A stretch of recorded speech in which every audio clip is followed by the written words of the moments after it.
నమస్కారం. నా పేరు డాక్టర్ షగుఫ్తా. నేను న్యాచురోపతి డాక్టర్‌ని. ఈ మధ్య కాలంలో మోకాళ్ళ నొప్పులండి చాలా అధికంగా కనబడుతున్నాయి. ఎందుకంటే ఆల్మోస్ట్ యంగ్‌స్టర్స్‌లో ఇప్పుడు మనం మోకాళ్ళ నొప్పులు అంటే పెద్దవాళ్ళలో గమనిస్తాం. ఎందుకంటే బోన్ డెన్సిటీ తగ్గడం వల్ల, ఎక్కువ స్ట్రెయిన్ అయిపోవడం వల్ల, ప్రాపర్ న్యూట్రిషన్ ఎందుకంటే డయాబెటిక్ ఉందని కొన్ని ఫుడ్‌లు తినొద్దు, బీపీ ఉందని కొన్ని కొన్ని కొన్ని కొన్ని ఫుడ్‌లు, కొన్ని ఫ్రూట్స్ తినొద్దని చెప్పేసి వాళ్ళలో కొన్ని న్యూట్రిషనల్ డెఫిషియన్సీస్ వల్ల, బోన్ డెన్సిటీ లో అవ్వడం వల్ల పెద్దవాళ్ళలో మనం కామన్‌గా చూస్తుంటాం.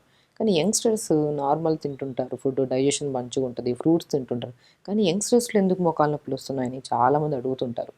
సో, 30-40 ఇయర్స్ వాళ్ళలో 50-60% జనాలలో ఈ మధ్య కాలంలో జాయింట్ పెయిన్స్ అని, మన సయాటికా పెయిన్ అని, మోకాళ్ళ నొప్పులని, ఈ తిమ్మిర్లని అధికంగా చూస్తున్నాం మనం. సో, మనం ఏం చేస్తుంటాము బేసికల్లీ ఈ జనరేషన్‌లో ప్రత్యేకంగా కూర్చొని చేసే వర్క్‌లు ఎక్కువైపోయాయి.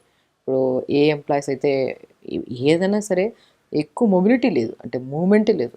సో, నేనేమంటంటే మన పాతకాలంలో అది కూడా మోకాళ్ళ నొప్పులనేది చాలా రేర్‌గా చూసేవాళ్ళం. ఎందుకంటే వాళ్ళు లేచి మంచిగా మార్నింగ్స్ లెగడము, మోషన్ నీట్‌గా పాస్ చేయడము, ఎర్లీ మార్నింగ్స్ మంచిగా ఒక 1 మీల్ హ్యాపీగా కన్వీనియంట్‌గా తినడము. సో, దాంతో పాటు ఫిజికల్ యాక్టివిటీ ఎక్కువుండేది. నడవడం గానీ, లేదంటే యాక్టివిటీలో చేయడం గానీ, పొలం పనులు గానీ అవన్నీ చేసేవాళ్ళు. ఆ టైంలో వాళ్ళకి ఆ మూవ్‌మెంట్స్ ఉండేవి, ఆ మొబిలిటీ ఉండేది కాబట్టి తిన్న ఫుడ్ డైజెషన్ అయ్యి ఆ న్యూట్రిషనల్ డెఫిషియన్సీస్ రాకుండా అంటే మనం తింటున్నాం ప్రాపర్‌గా ఏ కదలిక లేకుండా ఉంటే ఆ తిన్న ఫుడ్డు మనకి కొవ్వులాగా అంటే ఫ్యాట్‌లాగా డిపాజిట్ అవ్వడమే కాకుండా అండ్ న్యూట్రిషనల్ డెఫిషియన్సీస్ అంటే దాంట్లో ఉన్న విటమిన్ బి12 కానీ ఇప్పుడు మోకాళ్ళ నొప్పులు కామన్‌గా ఎందుకొస్తాయి? సో, లేదంటే కాల్షియం డెఫిషియన్సీ అన్నా ఉండొచ్చు. లేదంటే బి12 deficiency, D vitamin deficiency, iron, potassium, magnesium deficiencies వల్ల మనకి జాయింట్స్‌లో పెయిన్స్ గానీ, తిమ్మిర్లు రావడం గానీ జరుగుతుంటాయి. సో, మనము ప్రాపర్‌గా న్యూట్రిషన్ తింటున్నాం కానీ ఫిజికల్ యాక్టివిటీ లేకపోతే ఆ న్యూట్రిషన్ కూడా ఏమవుతది ఎలిమినేట్ అయిపోతది కానీ బాడీ యుటిలైజేషన్ తగ్గిపోతది. సో, దానివల్లే ఈ మధ్య కాలంలో మనం ఎన్ని టెస్ట్‌లలో మెయిన్ థింగ్ నేనిప్పుడు చెప్పిన టెస్ట్‌లు ప్రత్యేకంగా చేయించమంటుంటాం జాయింట్ పెయిన్స్ వస్తే. కాబట్టి మనం తిన్న తర్వాత మనం ఫిజికల్ యాక్టివిటీ ఏదో ఒక మూవ్‌మెంట్ ఉండాలి. జాయింట్స్‌కి మధ్యలో అలా ప్రత్యేకంగా కూర్చొని గంటలు గంటలు కూర్చుంటే మూవ్‌మెంట్ ఉండకపోతే జాయింట్స్ స్టిఫ్ అయిపోతాయి. ఆ స్టిఫ్ అయిపోవడం వల్లే ఈ జాయింట్స్‌లో మధ్యలో ఫ్లూయిడ్ తగ్గిపోవడం గానీ, రకరకాల సమస్యలు. సో, నేనేమంటానంటే పెద్దవాళ్ళు గానీ, పిల్లవాళ్ళు గానీ ఎవ్వరైనా సరే ఏ జాయింట్‌లో పెయిన్ రావద్దు అంటే ప్రాపర్ ఫుడ్ తినాలి. ఆ ఫుడ్ విషయానికొస్తే మనం మంచిగా నేను ప్రత్యేకంగా జాయింట్ పెయిన్స్ ఎవరికైనా ఉంటే మునక్కాయలు అద్భుతంగా పనిచేస్తాయండి. మునక్కాయల్లో ఒక అంటే లైక్ మనం ఎన్ని వెజిటబుల్స్ తీసుకున్నా కూడా ప్రత్యేకంగా మునక్కాడలో గానీ, మునగాకులో గానీ మనకి దొరికే ఇప్పుడు పాలు తీసుకున్నామనుకోండి. ఒక గ్లాస్ అంత పాలు, ఒక 2 మునక్కాడలు తీసుకుంటే కాల్షియం ఎక్కువుండేది ఎందులో? మునక్కాడలో ఎక్కువుంటది. సో, అలాగ మునక్కాడలు తీసుకోవడం, ఫ్లాక్స్ సీడ్స్‌లో ఒమేగా 3 ఫ్యాటీ యాసిడ్స్ ఎక్కువుంటాయి. ఇప్పుడు మనం వెజిటేరియన్స్‌లో మనం ఎక్కువ ఫిష్ అవి తినని వాళ్ళు, నాన్ వెజ్ తినే వాళ్ళు బి12 గానీ, ఐరన్ గానీ ఉంటాయి. కానీ వాళ్ళలో కూడా ఏంటంటే మొబిలిటీ లేకపోవడం వల్ల వాళ్ళు రెగ్యులర్‌గా తింటుంటారు. కానీ వాళ్ళ డెఫిషియన్సీస్ ఎక్కువుంటాయి. మనం ఏదన్నా ఐదర్ వెజిటేరియన్ గానీ, నాన్ వెజిటేరియన్ గానీ తిన్న ఫుడ్‌ని డైజెషన్ చేసుకొని, అది న్యూట్రిషన్ కింద కన్వర్ట్ అయ్యి, ఆ న్యూట్రిషన్ ప్రాపర్‌గా జాయింట్స్ అందుకొని దాన్ని స్ట్రెంథెనింగ్‌గా ఉండాలంటే మనం ప్రతిరోజు మార్నింగ్ లేచిన వెంటనే సో, ఫస్ట్ మల విసర్జన చేసి 1 అవర్ యోగా ప్రత్యేకంగా చేయాలండి. సో, ఎప్పుడు ఒక హెల్తీయెస్ట్ పర్సన్ యోగాకి ఎందుకంత ప్రాముఖ్యత అంటే, మనం ప్రతి జాయింట్‌ని మూవ్‌మెంట్ చేస్తున్నాం. వార్మప్స్‌లో మూవ్‌మెంట్స్ చేస్తాము. ఆర్గాన్స్ మనం ఇంటర్నల్‌గా డయాబెటిక్ రావద్దని, బీపీ రావద్దని, రకరకాల సమస్యలు రావద్దని ఎన్నో రకాల ప్రత్యేకమైన కేర్ తీసుకుంటుంటాం. జాగ్రత్తలు తీసుకుంటుంటాం. కానీ మనం మర్చిపోయేదేంటి కొంతమంది లేట్‌గా లెగడం వల్ల, ఫిజికల్ యాక్టివిటీ లేకుండా తొందరగా ఫాస్ట్‌గా వర్క్ చేసుకుంటూ అంటే లేట్‌గా తినడము, తింటున్నది కూడా హై న్యూట్రిషన్ కాస్ట్‌లీ ఫుడ్‌లే తింటుంటారు. కానీ ప్రాపర్ న్యూట్రిషన్ అందాలి అంటే బాడీకి టైంకి తినాలి అంటారు. కాబట్టి మనకి ఎప్పుడైతే మార్నింగ్స్ ఫిజికల్ యాక్టివిటీలో యోగా రెగ్యులర్‌గా చేసుకుంటూ ఉండి, దాంతో పాటు మునక్కాడల్ని మనం రెగ్యులర్‌గా కూరల్లో గానీ, మునక్కాడలను మనం ప్రతిరోజు కూరల్లో తీసుకొని తినలేము కదా! సో, నేనేమంటా అంటే మునక్కాడలను తెప్పించుకొని, ఒక 4, 5 మునక్కాడలను తెప్పించి చిన్న చిన్న ముక్కల్లా కట్ చేసి, నీళ్ళలో వేసి ఒక 30 సెకండ్స్ టు 1 మినిట్ వేడి చేస్తే కొద్దిగా మెత్తగవుతాయి. దాన్ని తీసి ఆ లోపల ఉన్న పిప్పి ఉంటది కదా! మునక్కాడ లోపల ఇలా చీలిస్తే మధ్యలో విత్తనాలు, ఆ పిప్పినంతా తీసేసి ఎండబెట్టేసేయండి ఒక కాటన్ క్లాత్‌లో తీసుకొని. దాంట్లో మనం ఎండబెట్టిన తర్వాత పౌడర్ వస్తది కదా! ఆ పౌడర్‌ని ప్రతిరోజు ఆవు పాలల్లో కావాలంటే ఆవు పాలల్లో అయినా తీసుకోవచ్చు. లేదంటే మజ్జిగలో అంటే మజ్జిగలో, హాట్ వాటర్‌లో అయినా తీసుకోవచ్చు. కొంతమందికి ఎలర్జీ ఉన్నట్టుంటే మనం పాలు తాగొద్దంటాము. కొంతమందికి ఆస్తమా ఉంటే కొంతమందిలో, అందరిలో కాదు మజ్జిగ తాగొద్దంటుంటాం. సో, అలాంటప్పుడు హాట్ వాటర్‌లో మీకు ఏది కన్వీనియంట్ ఉంటే ఆ కన్వీనియంట్‌గా ఉండేటట్టు ఒక గ్లాసు మిల్క్లో కానీ హాట్ వాటర్లో కానీ మజ్జిగలో కానీ మునక్కాడ లోపలతో చేసిన గుజ్జు పౌడర్ని మంచిగా ఒక స్పూన్ కలుపుకొని తాగారనుకోండి. సో ప్రతిరోజు అండి క్రమం తప్పకుండా 10-15 రోజులు తాగి చూడండి.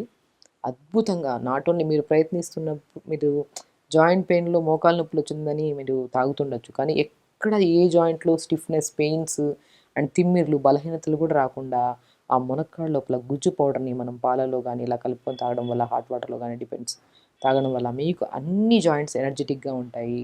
ఎందుకంటే మునక్కాడకి ఎందుకంత ప్రాముఖ్యత అంటే దీంట్లో calcium, potassium, magnesium, B complex vitamins, D vitamins కూడా సంపూర్ణంగా ఉంటాయి కాబట్టి మనం ప్రతిరోజు కూరలో తినమంటుంటాం. కానీ కూరలో తినడానికి రోజు అవ్వదు కాబట్టి ఒక్కో రోజు ఒక్క కర్రీ తింటుంటాం.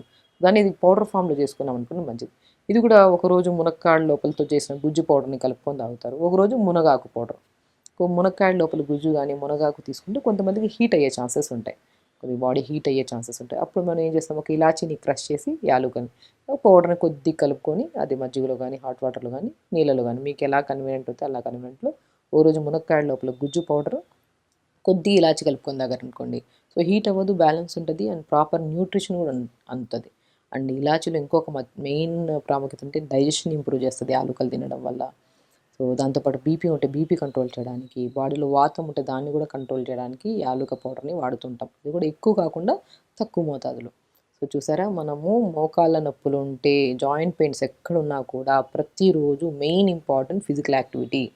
మనం రోజు మీరు చెప్పినట్టు మేము పాలు తాగుతున్నాం. దాంట్లో మునక్కాడ లోపల పౌడర్ కలుపుకొని తాగుతాం. అయినా మాకు రిజల్ట్స్ రావట్లేదు అంటారు కొంతమంది. సో నేనేమంటానంటే ఫిజికల్ యాక్టివిటీ. ఇది తిన్నా కూడా, ఇది తాగినా కూడా డైజెషన్ ప్రాపర్‌గా ఉండాలి. అది ఉండాలి అంటే మనం మార్నింగ్ ప్రతిరోజు యోగా చేసుకోవాలి. అలా యోగా చేయడం వల్ల మనకి జాయింట్స్ డైజెషన్ ఫ్యూచర్‌లో డయాబెటిక్, బీపీలు, ఇవి రకరకాల సమస్యలు ఎక్కువైపోయాయి ఈ మధ్యలో. ఇవన్నీ రాకుండా మన జాయింట్స్‌ని అద్భుతంగా పనిచేసే ఒక మిరాకిల్ మనం ఇంట్లో చేసే ప్రిపేర్ చేసుకున్న మునక్కాడ లోపల పౌడర్, మునగాకు పౌడర్, కొద్దిగా ఇలాచిని మనం చెప్పినట్టు పాలలో గానీ, మజ్జిగలో గానీ, హాట్ వాటర్‌లో గానీ కలుపుకొని తాగితే చాలా మంచిది. అండ్ దాంతో పాటు కొంతమంది ఇంకా మనం కొంతమంది పిల్లల్లో గూడా చిన్న చిన్న పిల్లల్లో గూడా తొందరగా ఇమ్యూనిటీ డ్యామేజ్ అవ్వడం వల్ల చిన్న గాయమైనా గూడా అది రికవరీ అవ్వడానికి టైం పడుతుంది. సో అలాంటప్పుడు మనం పిల్లలకి మనము వాల్‌నట్స్ ఉంటాయి కదా! వాల్‌నట్‌లో గూడా ఒమేగా 3 ఫ్యాటీ యాసిడ్స్ ఎక్కువుంటాయి. ఫ్లాక్స్ సీడ్స్‌లో గూడా ఒమేగా 3 ఫ్యాటీ యాసిడ్స్ ఎక్కువుంటాయి కాబట్టి ఈ రెండిటిని పౌడర్ చేసేసుకోండి. ఆ పౌడర్‌ని మనం ప్రతిరోజు ఇడ్లీ చేస్తామా, దోస అవన్నీ చేస్తుంటాం గదా!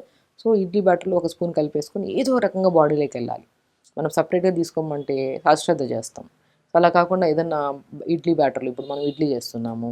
సో అది న్యూట్రిషన్ కింద మనం తింటున్న ఫుడ్ మొత్తం చూడండి. ఇలా ప్యాటర్న్‌లో తీసుకుంటే ఎక్కడ జాయింట్ పెయిన్స్, ప్రత్యేకంగా మోకాలు నొప్పులు ఇవన్నీ ఉండవు.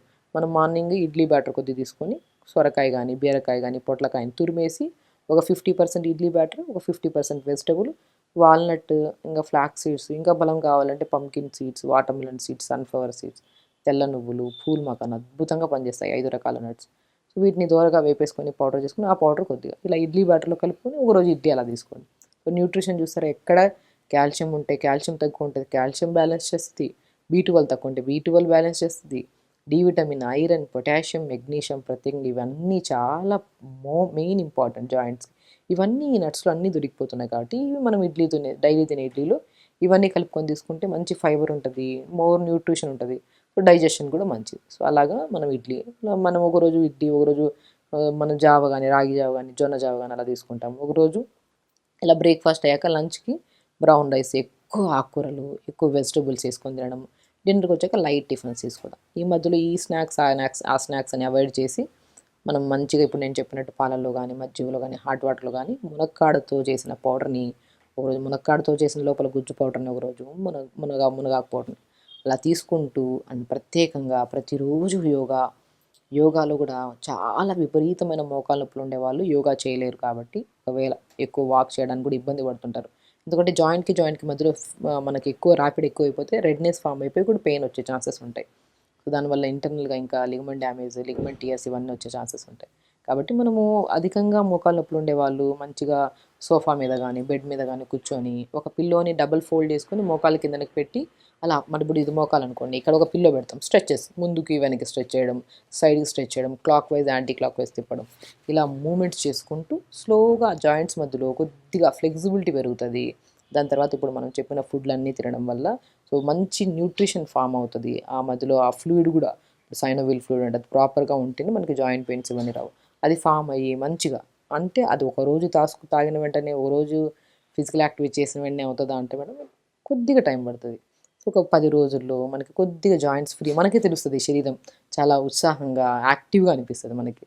కాబట్టి మనం తీసుకుంటున్న ఫుడ్తో పాటు ప్రతిరోజు ఒక మూమెంట్స్ ఫిజికల్ యాక్టివిటీ ఉండాలి, ప్రాపర్ స్లీప్ ఉండాలి అండ్ ప్రత్యేకంగా మనం ఇవన్నీ కరెక్ట్గా ఉంటే ఎక్కువ స్ట్రెస్ ఉండదు మన బాడీలో. సో కాబట్టి స్ట్రెస్లెస్గా ఉండాలి ఫస్ట్. ఇవన్నీ తెలిసిందే మనం చేయడానికే చాలా కష్టపడతాం. సో హెల్తీగా ఉండాలి. నొప్పులు ఉండి బాధపడి రోజు ట్యాబ్లెట్లు వేసుకొని ఆ నొప్పుల ట్యాబ్లెట్ వల్ల కిడ్నీ పాడైతే మనకే కదా సమస్యలు. కాబట్టి సమస్య ఉన్నప్పుడు మన లైఫ్ స్టైల్ని మార్చుకోవాలన్న ఒక విషయాన్ని గుర్తుపెట్టుకొని తొందరపడుకోవడం, తొందర లెగడం, ప్రాపర్గా మనం చెప్పిన నట్స్ కానీ ఇలా ప్రిపేర్ చేసుకున్న ఇడ్లీస్ కానీ సో జావ కానీ మునక్కాడ పౌడర్ కానీ ఇలా తీసుకోవడం, ప్రతిరోజు యోగా చేసుకోవడం. చెప్పడానికి చాలా ఈజీగా ఉంటుంది, చేయడానికి కూడా చాలా ఈజీయే. కానీ ఇష్టంగా చేసామనుకోండి అది చాలా ఈజీగా కన్వర్ట్. కష్టంగా అరే చెయ్యాలా అన్న తత్వంతో చేస్తే ఎవరికైనా ఇబ్బంది అవుతుంది. సో హెల్తీగా ఉండడం చాలా ప్రాముఖ్యత అండి. ఈ జనరేషన్ అని కాదు, ఏ జనరేషన్ అయినా సరే హెల్త్ పాడైతే మనం ఎంత ఉన్నా కూడా మనకి ఎంత మనం సంపాదించుకున్నా ఎంత ఉన్నా కూడా హెల్త్ పాడైతే మాత్రం చాలా ఇబ్బంది పడతాం. సో అందరినీ డాక్టర్స్ మారుస్తూ ఉంటాం, వాళ్ళ దగ్గర ఇచ్చింది వీళ్ళ దగ్గర అందరిది వాడతాం కానీ ఫలితం ఉండక నిరుత్సాహపడిపోతుంటాం. ఇప్పుడు మనం చెప్పింది కూడా బేసిక్ థింగ్, మీరు మా దగ్గర కూడా రావాల్సిన అవసరం లేదు. సింపుల్గా మీరు ఇంట్లోనే ఇప్పుడు మునక్కాడు లోపల పౌడర్ ఒకసారి విన్న తర్వాత వదిలేయకుండా అది ప్రిపేర్ చేసుకొని వాడితే ఇంకా అద్భుతంగా పనిచేస్తుంది. అండ్ దానివల్ల మనం ఒక వీడియో చూసి నేర్చుకున్న దాన్ని మనం వదిలేయకుండా ప్రతిరోజు ఇలా చేసుకోవడం వల్ల చాలా మంచి యూజ్ అవుతుంది. కాబట్టి మోకాలు నొప్పులు కానీ జాయింట్ పెయిన్స్ ఉండేవాళ్ళు మనం చెప్పిన పద్ధతిలో చేసుకుంటూ, ఇంకా విపరీతమైన నొప్పులు ఉంటే మన కొబ్బరి నూనె కానీ ఆముదం నూనె కానీ ఇంకా నువ్వుల నూనె అయినా పర్లేదు, 4-5 ఆప్షన్స్ ఇస్తున్నాను, మీకు ఏది కన్వీనియంట్ ఉంటుంది. అందులో కొద్దిగా కర్పూరము, కొద్దిగా వాము పువ్వు అని ఆయుర్వేదిక్ షాప్స్లో దొరుకుతుంది, పుదీనా పువ్వు అని దొరుకుతుంది చూసారా. వాము పువ్వు, పుదీనా పువ్వు, కర్పూరం ఈ మూడింటిని ఒక 50 గ్రాములు తీసుకోండి. 150 గ్రామ్స్ ఆఫ్ నువ్వుల నూనెలో కలిపేసుకొని దాంట్లో కలిపేసుకొని ఎక్కడ జాయింట్ పెయిన్స్ ఉన్నా కూడా అప్లై చేసుకోండి. చాలా అద్భుతంగా పనిచేస్తుంది ఈ ఆయిల్. మనం పెయిన్ కిల్లర్ వేసుకుంటే తగ్గడానికి టైం పడుతుందేమో కానీ ఈ ఆయిల్ అప్లై చేసుకుంటే చాలా రిలీఫ్ ఉంటుంది పెయిన్స్కి. సో ఇవన్నీ చేయండి, ఎక్కడ జాయింట్ పెయిన్స్ ఉన్నా కూడా తగ్గించుకోండి, హెల్తీగా ఉండండి, హ్యాపీగా. నమస్కారం.